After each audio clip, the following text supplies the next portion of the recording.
Les liaisons sont monnaie courante dans les mariages à distance en raison de ce déficit d'intimité. Pour cette raison, les chrétiens mariés qui ne peuvent pas être physiquement présents avec leur conjoint doivent garder leur cœur et ne pas prendre soin de la chair et de ses convoitises. Romains 13, 14. Revêtez-vous du Seigneur Jésus-Christ et n'ayez pas soin de la chair pour en satisfaire les convoitises.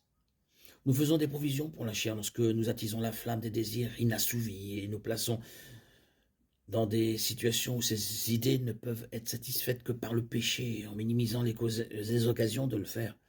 1 Corinthiens 6, 15. Fuyez l'immoralité sexuelle. Tout autre péché que l'homme commet est extérieur au corps.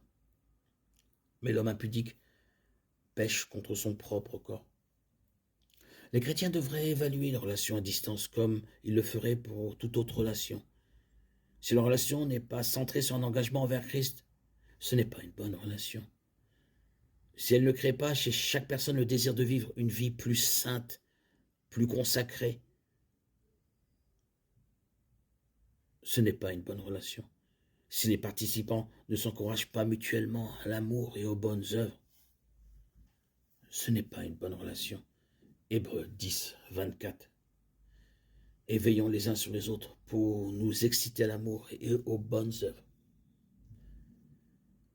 Cependant, si les deux parties sont engagées l'une envers l'autre et envers le Seigneur, elles peuvent considérer leur période de séparation comme un terrain d'entraînement pour ce que Dieu veut faire dans chacune de leurs vies. Jacques 1, 2.